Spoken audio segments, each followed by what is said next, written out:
Tenants in New York City don't understand why landlords in New York claim that they are struggling. This is in spite of the fact that they have received a 12% increase in their net operating income over the last year. I'm going to explain exactly why. I'm Tony, and this is Real Estate Investing and Landlord News. All right, so I have an interesting article for you today. It's coming out of New York City, and it has to do with the fact that supposedly landlords up in New York City have seen an increase in their net operating income of 12%, yet a lot of them are still struggling. Now, the tenants, they can't figure out why, because they don't understand math. They don't understand the basics of it. And they don't understand the fact that, hey, just because overall a lot of landlords are doing okay, that doesn't mean that there aren't a lot of landlords who are not doing okay. So, I'm going to explain this whole thing as we go through this article. I thought it was quite interesting, and it's coming from the New York Times. So, obviously it's not a place that I normally cover articles from.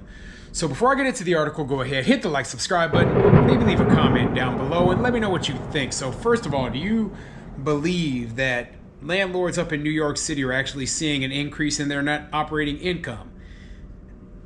I don't think so, okay? But it is possible. And just because there's an increase in the net operating income doesn't mean that landlords overall are not still losing money. And I'm going to explain exactly why as we go through this article. So let's get into it. As I said before, this article is coming from the New York Times, and it says, landlords say they're struggling. Rents keep going up. What gives? New York City could soon raise rents on some of its most affordable apartments to help landlords who say they aren't earning enough. But renters say they're hurting too. Let's get into it. The landlords of New York City's 1 million rent-stabilized apartments, an important source of affordable housing, often say they aren't making enough money from rent to run their buildings. Some claim the situation is now so bad that it reminds them of the 1970s, when real estate values plummeted and owners abandoned thousands of buildings in low-income neighborhoods. This is true, these landlords assert, even though a city panel has allowed them to increase their rents nearly 17% since 2014. The panel, the Rent Guidelines Board, is backing increases again this year, with a final vote expected later this month. So why does a report released by the board in March suggest these landlords are actually doing pretty well? The report found that rent-stabilized landlords' net operating income, revenue from rent minus costs, was 12.1%. The apparent contradiction has become a major talking point in the city's mayoral race, in which affordability is the top issue and most of the Democratic candidates support a rent freeze. The decision of the panel, which is appointed by the mayor, can increase costs for some 2 million people. So they're like, it's a contradiction. It's a contradiction that landlords' net operating income increases, yet landlords say that they're struggling and are barely able to get by. No, it's not a contradiction, okay? And if you knew anything about real estate, then you would understand why. It's pretty simple. And so for that very purpose, I actually have something else pulled up for you. And what it is it's an explanation of what net operating income is, okay? And I just got it straight from Google to make this super easy. Google AI overview. Net operating income is a financial metric that represents the profitability of income-generating property like an apartment building or commercial office space. It is calculated by subtracting total operating expenses from total income. NOI is a crucial metric in real estate, especially for commercial properties, as it helps investors assess the potential profitability and value of an investment. And now they're going to get into the nitty-gritty, and this is the part that's important, okay? Here's a breakdown. Income. This includes all revenue generated by the property, such as rental income, parking fees, laundry services, and other income streams, and operating expenses. These are the costs directly associated with running the property, such as property taxes, insurance, maintenance, utilities, and property management fees. The formula is NOI equals total income minus total operating expenses. Now, what did you not read in there? Okay? What did you not read in here?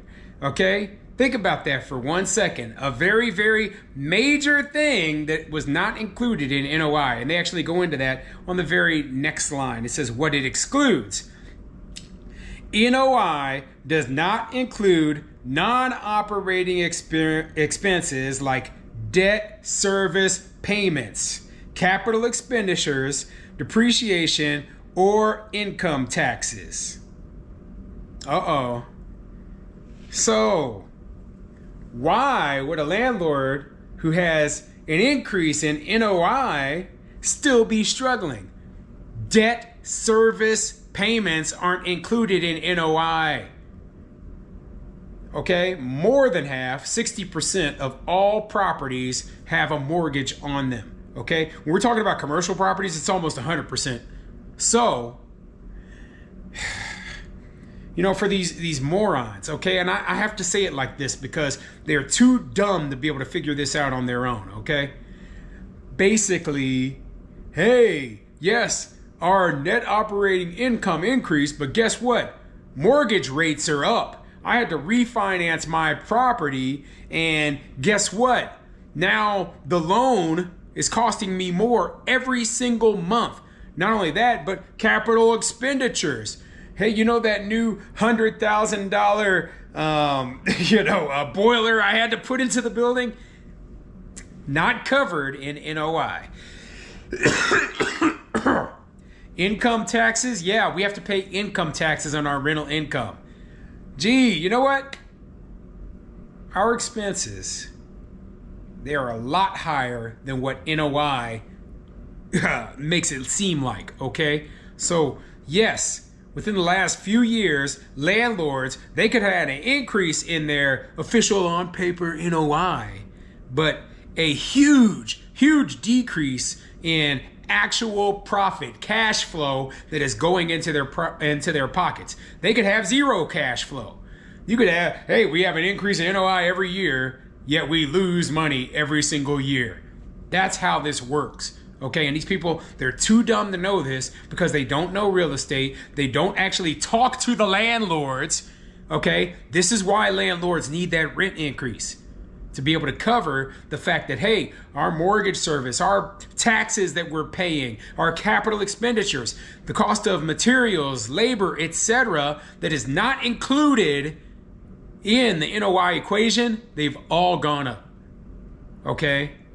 So, yeah, they can shove it up their butts. They're idiots. And I it's funny. I can look in Google for 1 minute and figure this crap out. Yet they will sit here and whine and complain forever that, oh, this isn't fair that they're trying to allow landlords to be able to raise the rents. You know, my suggestion, of course, is to not buy rent control properties in the first place, but you have to be fair. You have to be fair to landlords.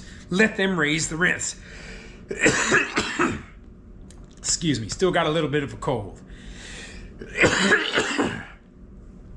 Let them raise the rents or the properties will fall into disrepair, and eventually they're going to start walking away from them like they did back in the 70s. But what do you think? Put a comment in the comment section down below.